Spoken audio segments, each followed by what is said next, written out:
Some of the plants on this list carry more protein per 100 grams than a chicken breast. A few of them are growing in your yard right now. Number 6. Most people throw it away with the vegetable scraps. Number 11. Researchers looked for a missing amino acid and couldn't find one. Number 14 has been outperforming spinach in backyard gardens the whole time. 17 plant foods, real numbers, and one of them isn't technically a plant at all. Past 50, the body gets less efficient at using protein. Same plate, less work done. I spent over 20 years as a registered nurse. Protein was always part of every recovery. None of this is a treatment for anything. Talk to your doctor. This is what the research says. Let's start with the one sitting in the health food aisle of every grocery store, and most people still can't tell you why. Hemp seeds. Small, brown, faintly nutty, and about as unglamorous as a seed can look sitting in a bag. According to USDA FoodData Central, 3 tablespoons of hulled hemp seeds, about 30 grams, carries roughly 9 grams of protein. Scale that up to a full 100 grams and you're near 31. That's not far off a well-marbled steak, though nobody eats 100 grams of hemp seeds in one sitting, so keep the serving size honest in your head. What makes hemp seeds worth a second look isn't the raw number, though. It's the shape of the protein sitting inside it. Hemp carries all 9 essential amino acids in one small seed, and it's genuinely rare for a seed, as opposed to a whole grain or a bean, to manage that on its own. There's a good chunk of arginine in there too, an amino acid your body uses to help vessels relax and open up, a bit like cracking a window instead of leaving the house sealed shut. Studies indicate that matters most for people already managing blood pressure concerns, though it's supportive, not a stand-in for medication. Hemp seeds also carry both omega-3 and omega-6 fatty acids in a ratio researchers generally consider favorable, closer to what nutrition guidelines recommend than most modern diets manage on their own. Most of us eat plenty of omega-6 already. The omega-3 side tends to be the harder one to keep up with. For anyone worried about muscle staying strong as the years go on, and I hear this concern from nearly every patient I ever cared for past a certain age, a protein that's already complete like this one means the body doesn't have to go hunting elsewhere to finish the job. A quick point of clarity, since I get asked this more than you'd think, hemp seeds carry no meaningful amount of the compound that makes marijuana psychoactive. It's a different variety of the same plant family, bred and regulated specifically for fiber, oil, and food, not for that purpose at all.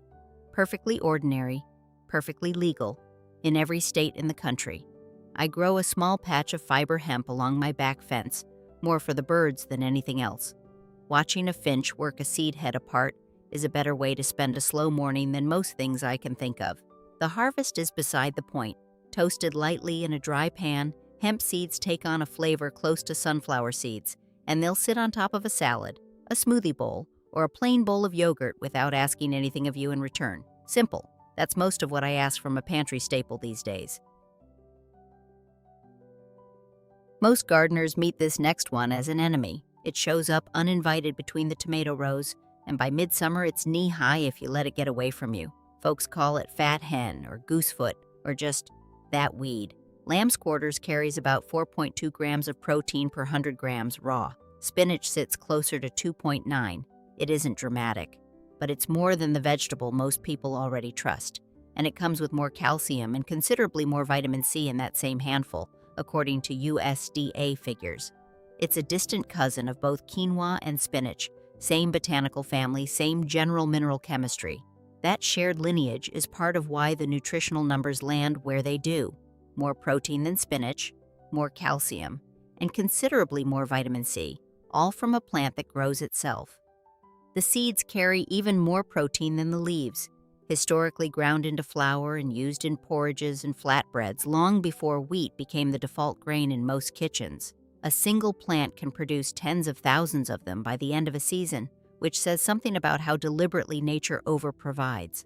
I fold the young leaves into scrambled eggs the same way I would spinach, and if you didn't tell somebody what it was, they'd never guess it grew for free between the rows they were trying to keep tidy. That's always tickled me a little. Lamb's quarters was eaten deliberately long before it was ever called a weed. Archaeologists have found its seeds preserved in storage pits across Iron Age Europe, and it was gathered on purpose by communities across this continent for generations. It's only in the last century or so that it's been demoted to something we spray and pull instead of something we harvest on purpose.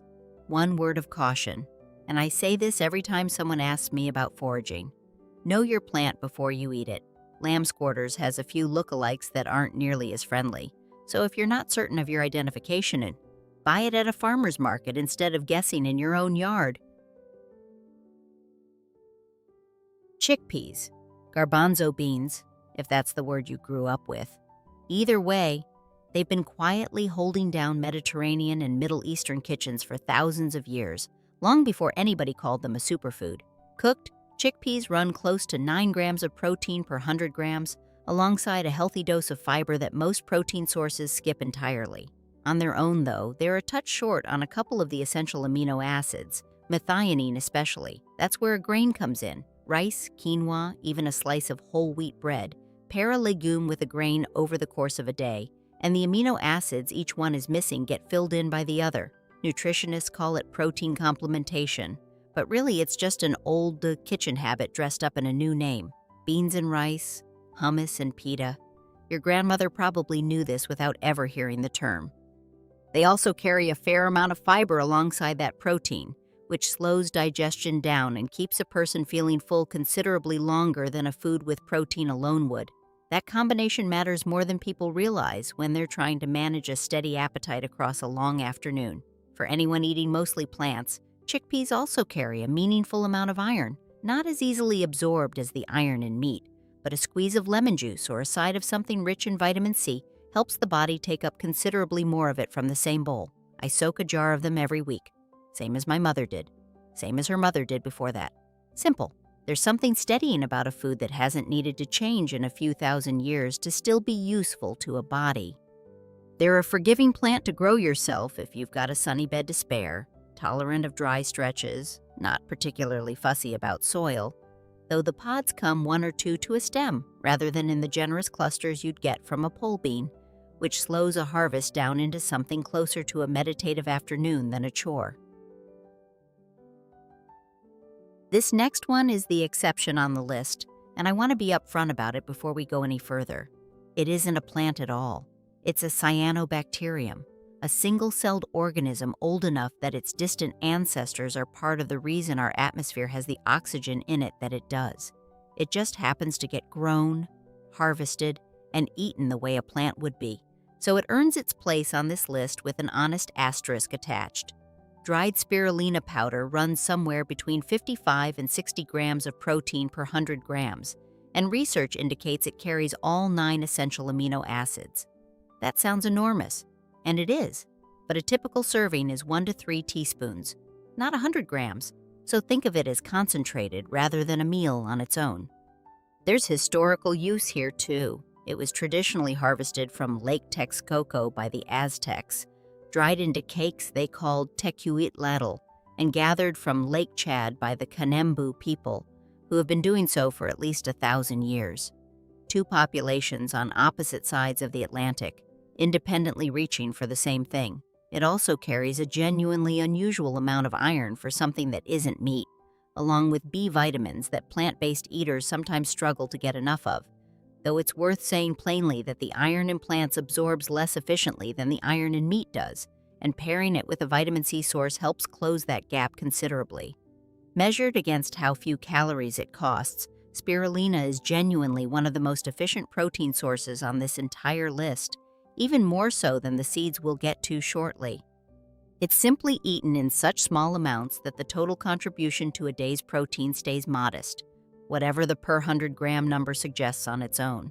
Here's where I'll ask you to talk to your doctor before adding it in. If you're managing an autoimmune condition, or you have a thyroid sensitivity to iodine, spirulina isn't automatically off limits, but it's exactly the kind of thing worth running past your physician first. And source it carefully. Like any algae, quality and contamination testing vary a great deal between brands, so buy from a company that publishes its testing. Broccoli. I know. Half the kids in this country have negotiated their way out of eating it at least once.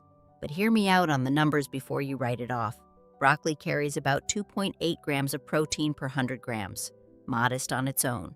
But measured against how few calories it costs you, 34 calories for that same 100 grams, it's one of the more protein-dense vegetables you can put on a plate, right alongside its cousins Brussels sprouts and kale. That whole cabbage family shares a similar profile, dense in protein relative to calories, dense in fiber, dense in vitamin C. None of them will replace a legume as your main protein source, but they add up quietly across a week of meals in a way most people never bother to track. A cup of chopped, cooked broccoli next to a serving of rice or beans genuinely does move the needle on a day's total protein, even if it never gets the credit for it. Small contributions, stacked meal after meal, add up to something real by the end of a week. The fiber riding alongside that protein also slows digestion enough to keep a person feeling satisfied longer after a meal, which matters just as much as the protein number itself when you're trying to manage a steady appetite through a long afternoon without reaching for something less useful. Steaming holds on to more of broccoli's nutrients than boiling does, since boiling tends to leach a fair amount of what's inside the floret straight out into the cooking water, which then usually gets poured down the sink. 5 minutes, covered. Just until it turns that deep bright green, that's really all it takes. It grows well in this climate, holds up through a cool, damp spring, and honestly, roasted hot with a little olive oil and salt until the edges char. Most people who claim to hate it have just never had it cooked properly. That's been my experience anyway, watching more than one skeptical grandchild go back for seconds. Pumpkin seeds, pepitas, if you want the Spanish word for them, are one I used to throw away without a second thought, right along with the stringy pulp they're tangled up in. Roasted, they carry close to 30 grams of protein per 100 grams, more than sunflower seeds, more than chia, and they contain all 9 essential amino acids, though a couple sit lower than an ideal ratio, which is why pairing them with a legume, same trick as the chickpeas earlier, rounds the whole profile out. They're also loaded with zinc and magnesium, minerals a lot of people run low on without ever knowing it, since the symptoms, tiredness, slow healing, general fog, get blamed on everything except the plate in front of them. Shelled and shell-on both count, though shelled seeds pack more protein per gram since the shell itself doesn't contribute anything but weight. If you're buying them at the store, that's worth checking on the bag before you assume you're getting the number you think you are. Squash, corn, and beans were grown together for centuries across the Americas, a planting method sometimes called the Three Sisters, and the seeds from that squash were never treated as an afterthought. They were often the most protein-dense part of the entire harvest, saved and eaten deliberately rather than discarded. Rinse the seeds, pat them dry, toss them with a little oil and salt, and roast them low and slow until they're golden. That's the whole method. Nothing complicated about it, and it's a better use of a Sunday pumpkin than the compost bin. Stinging nettle earns its name honestly. Brush against it barehanded, and you'll remember the lesson for the rest of the afternoon. Believe me, cooked and blanched, nettle is a modest protein source on paper, a few grams per 100, similar territory to most leafy greens, but it's dense in iron, calcium, and vitamin K, and dried nettle concentrates that protein considerably further, the way any dehydrated leaf naturally does once the water's gone. Blanching for even 30 seconds takes the sting out completely, and after that it cooks down just like spinach, into soups, into a simple pesto, into tea. I keep a pair of leather gloves hanging by the back door specifically for nettle season, and I've never once regretted the extra step. There's an old habit of drinking nettle tea come planting season, one that goes back generations further than anyone in my family can trace. Traditionally used to help the body along after a long winter of heavier, starchier food. I couldn't tell you exactly which grandmother started it in my own family. That detail's gotten lost somewhere along the way, but the tea itself has outlasted the memory of who first poured it.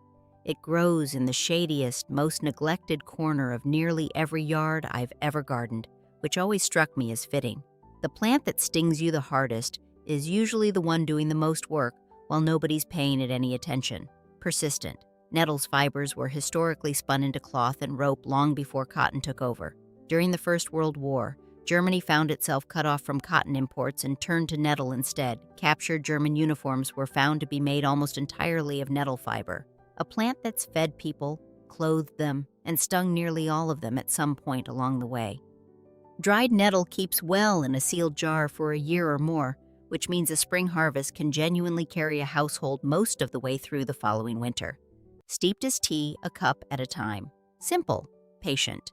The kind of preserving that doesn't require a single piece of special equipment. One important note here, and please take it seriously. Nettle has a mild diuretic effect, and research suggests it may interact with blood pressure medication and blood thinners. If you're on either, talk to your doctor before making it a regular habit, not because it's dangerous for most people, but because your prescription deserves that conversation before you change anything about your routine. Quinoa gets called a grain, but botanically it's a seed, harvested from a plant that's closer kin to beets and to the lamb's quarters we already talked about than it is to wheat. Dry, it carries roughly 14 grams of protein per 100 grams. Cooked, once it's absorbed all that water, closer to 4.5. Either way, studies indicate it's one of the few plant foods considered a genuinely complete protein. All 9 essential amino acids present in meaningful amounts. No pairing required. It's been grown high in the Andes Mountains of South America for thousands of years, in soil and altitude that would fail most other crops outright. That kind of resilience tends to come with a nutritional density that easier, softer crops don't bother developing. There's also a fair amount of fiber and magnesium riding along with that protein, which matters for steady digestion and for a lot of folks past middle age for keeping muscle function working the way it should day to day. It's a quiet workhorse of a food, not a flashy one. It's worth knowing, too, that quinoa's rise in popularity here changed prices for the farming communities in Bolivia and Peru, who'd relied on it as an everyday staple for generations, at least for a stretch of years before global supply caught up with demand. A reminder that a food story rarely stays simple once it crosses a border and lands in an American grocery aisle. It works just as well as a warm breakfast porridge as it does a cold salad base, which makes it one of the more flexible items in this whole list. Same pot, same ingredient, an entirely different meal depending on what you stir into it and what time of day you're eating. Rinse it well before you cook it. The seed's natural coating carries a bitter compound that protects it from birds in the field, and a good rinse under cold water clears it out completely. Skip that step once, and you'll never forget it again. Brussels sprouts have one of the worst reputations in the vegetable aisle, mostly earned by decades of being boiled into a gray, sulfurous mush at somebody's holiday table. Roasted properly, they're a completely different food. They carry somewhere around 3 grams of protein per 100 grams raw, which puts them ahead of most vegetables by weight, and they bring close to a full day's vitamin C, along with them in a fairly small serving, according to USDA data. They grow tall and stubborn right through a cold snap, which around here is worth something. A frost or two actually sweetens them, pulling more sugar into the leaves as the plant tries to protect itself. One of those small mercies built right into how the plant handles hard weather. They belong to the same family as broccoli and kale, which means the same protein per calorie logic applies. Small numbers on their own, but genuinely efficient nutrition once you consider how little they cost you calorie-wise for what they deliver. Halve them, roast them cut side down until they've gone dark and crisp at the edges, and half the people who swore they hated them as children come back for seconds without quite admitting it out loud. Every member of that cabbage family, broccoli, kale, cauliflower, Brussels sprouts, cabbage itself, was bred down from a single wild mustard plant over centuries of careful selection. Different parts of the same ancestor, shaped by generations of gardeners choosing which traits to keep. It's one plant wearing 5 or 6 different costumes. Buy them small if you can, still tight and firm on the stalk, and store them unwashed in the crisper drawer until you're ready to cook them. They'll hold that way for a good 2 weeks without much decline at all, longer than most people expect from a fresh vegetable. Sunflower seeds. Young plants track the sun across the sky as they grow, east in the morning, west by evening, then back again overnight. Once the head matures and the seeds start to fill in, the movement stops. The plant just settles east and stays there. They carry a little under 21 grams of protein per 100 grams, respectable, if not the top of this list. And they're one of the richest whole food sources of vitamin E you'll find, which matters for skin and for general cellular wear and tear over time. On their own, they're missing a bit of lysine, same limiting amino acid the grains struggle with, so I'll toss them into a bowl with lentils or a scoop of quinoa rather than eating them as a standalone protein source. Small habits like that add up over the course of a week. They're also one of the more budget-friendly seeds on this whole list, which matters plenty when you're trying to build better nutrition without emptying out a grocery budget every single week. Practical. Not every good habit needs to cost more.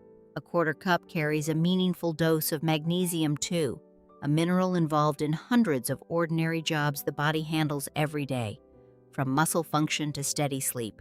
It's one of those minerals nobody thinks about until they're not getting quite enough of it. Sunflowers are native to this continent, domesticated by indigenous peoples in what's now the central United States thousands of years before European contact, then carried across the Atlantic, where they became a garden staple in an entirely different hemisphere before making their way back here as a commercial crop. I let a row of them go to seed every year on purpose, half for the birds, half for the jar in my pantry.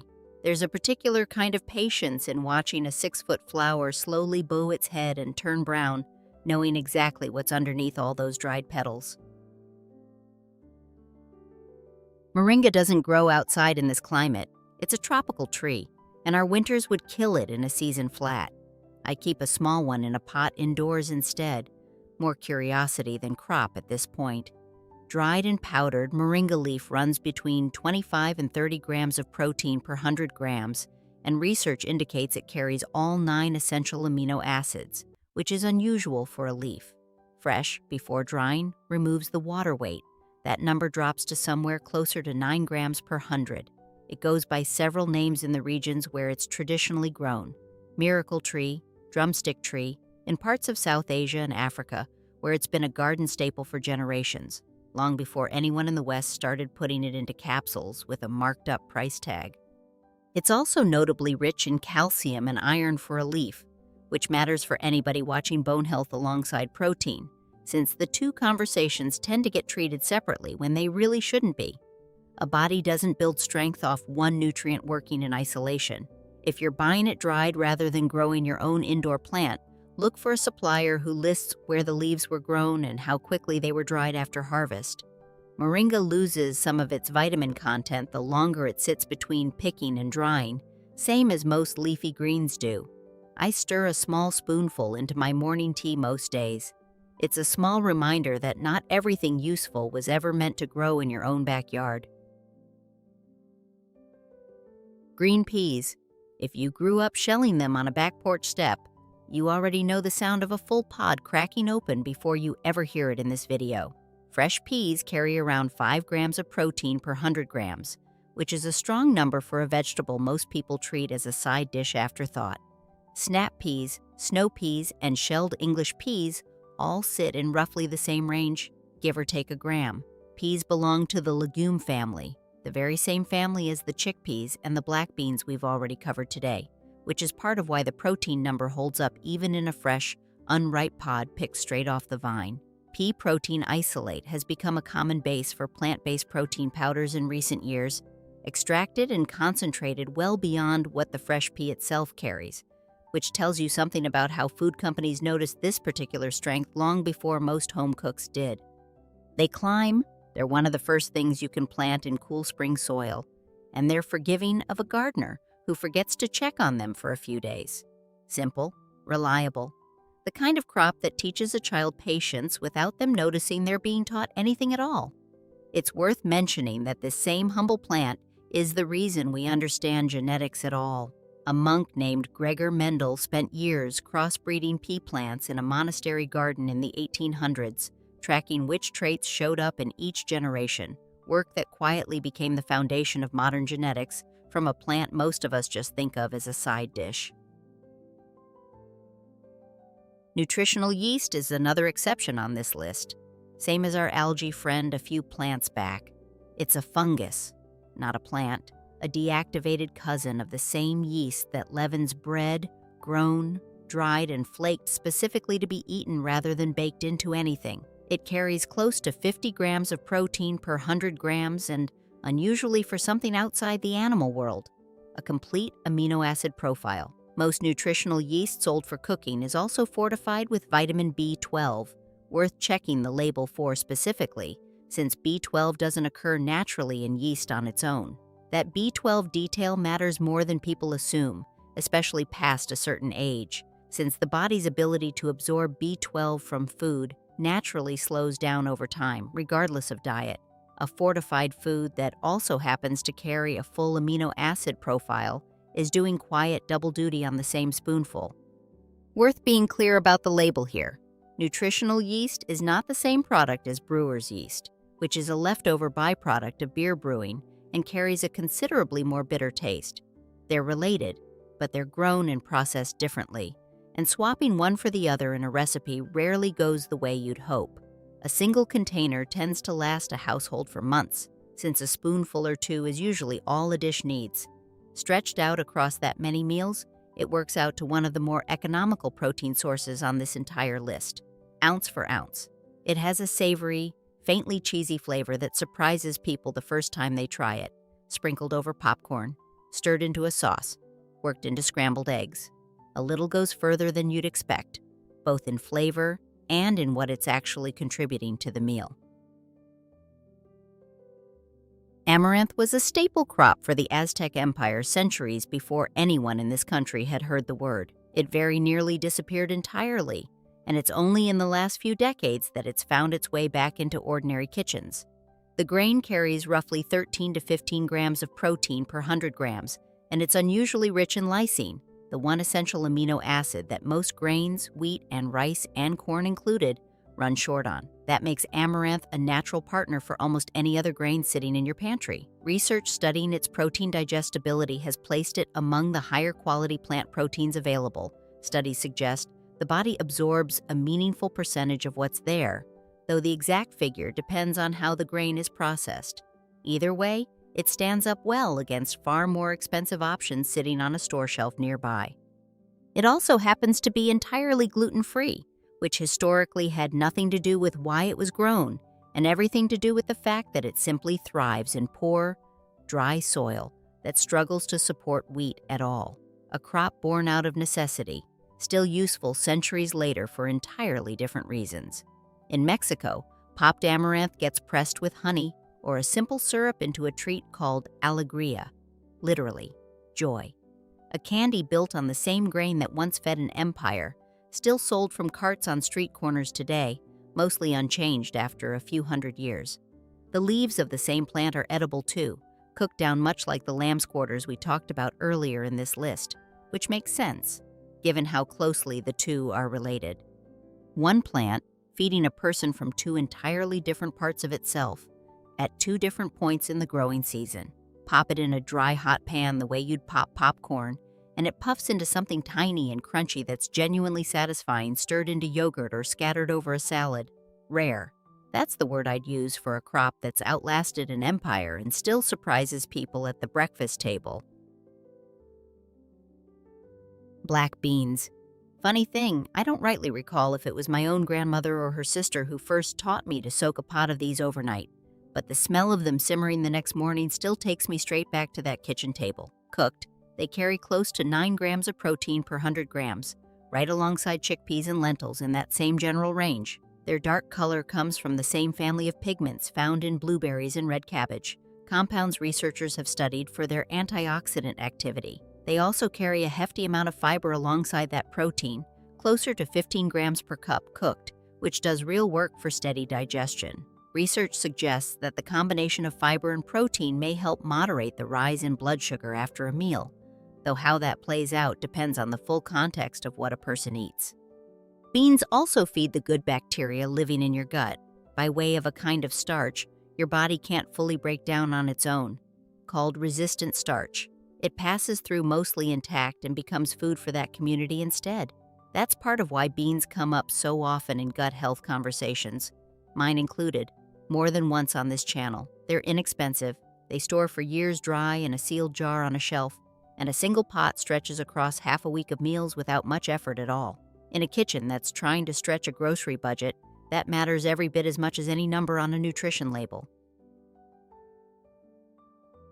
Chia seeds are tiny enough to disappear into whatever you stir them into, And that's really the whole point of them. They carry around 16.5 grams of protein per 100 grams, along with a substantial dose of omega-3 fatty acids and enough fiber that a small handful can genuinely hold you over between meals. Soaked in liquid for even 10 minutes, they swell into a soft gel, texture before flavor, every single time. They were a staple food for the Aztec and Maya both, right alongside the Amaranth we already talked about, carried by runners on long treks because a small handful mixed with water kept a person going for hours. Traditionally used, long before anyone put the word superfood on a jar. That same gelling quality makes chia a handy substitute for eggs in baking. 1 tablespoon of seeds stirred into 3 tablespoons of water and left to sit for a few minutes. Not something I'd call a like-for-like replacement in every recipe, but a useful trick to have in your back pocket regardless. They keep remarkably well dry, thanks to that same protective outer coating that makes them gel so readily once wet. A sealed jar in a cool, dark cupboard will hold a batch of chia seeds fresh for a couple of years without much fuss at all. I keep a jar of chia pudding going in the icebox most weeks. Seeds, a little milk of whatever kind is on hand, left overnight. Simple. It's one of the few things in this kitchen that requires genuinely no skill to get right. And we'll close this list the way a lot of sushi dinners start, with a bowl of edamame, salted, still in the pod. These are simply young soybeans, harvested green before they've had the chance to dry and harden on the plant. Cooked and shelled, they carry close to 12 grams of protein per 100 grams. And, like Moringa and Quinoa before it, soy is one of the small handful of plant foods research recognizes as a genuinely complete protein. Its protein quality score sits close to the top of the entire plant kingdom, right up alongside animal sources like egg and milk on the scales researchers use to measure how well a body can actually put a protein to use, not just how much of it is sitting on the plate. Let dried soybeans mature fully on the plant instead of harvesting them young, and you get a dry bean that stores every bit as well as the black beans and chickpeas we already covered. The same plant, at 2 different stages, serving 2 entirely different purposes in the kitchen. Soy carries natural plant compounds called isoflavones, and you may have heard concerns about them and hormone levels. Large research reviews have generally found normal dietary amounts safe for most adults, though if you have a hormone-sensitive health history, it's a reasonable, specific question to bring to your own doctor rather than settling it from a video. That same bean, left to mature and dry on the plant instead of harvested young, is also where tofu and tempeh eventually come from, pressed, fermented, treated in entirely different ways. Same plant, at different stages, wearing an entirely different personality on the plate depending on how it's handled. I grow a short row of soybeans along the garden fence most summers, mostly because watching something so ordinary produce something so useful never quite stops feeling like a small kind of grace, a blessing from the soil, same as everything else on this list, if you're willing to look at it that way. Now that's 17 plants, 17 protein stories, and not one of them needed a scale, a shaker bottle, or a subscription to prove itself. A few of them can genuinely stand next to meat on the numbers alone: hemp, pumpkin seeds, the algae with the asterisk. Most of them are quieter than that, modest on their own, but useful once you stop treating a vegetable like an afterthought and start treating it like part of the actual plan. Remember the pattern, because it'll serve you longer than any single plant on this list. Pair a grain with a legume, a seed with a bean, and most of the amino acid gaps close themselves without a single supplement changing hands. That's not a clever trick. It's just how these foods have always worked together, going back further than any of us can trace. And if you're watching this past 50, past 60, past whatever number feels significant to you, pay a little extra attention to getting enough across the whole day, spread out over each meal, rather than saved up for dinner. Research indicates that steady, spread out protein serves an aging body better than one large serving does. You don't need to grow all 17. You don't need to grow any of them. Honestly, a bag from the store works just as well as anything pulled out of my own garden bed. What I hope you take from this is simpler than that. The next time something green and uninvited shows up between your tomato rows, maybe look it up before you pull it. None of this replaces a conversation with your own doctor, especially if you're managing a health condition or already on medication. What I've shared here is what the research says, and what 20 years of nursing taught me to pay close attention to at somebody's bedside. If this was useful to you, I'd be grateful if you'd subscribe. It genuinely helps this little channel find the people who are out there looking for exactly this kind of thing. Here's what I actually want to know down in the comments. Which one of these 17 is already growing somewhere near you right now?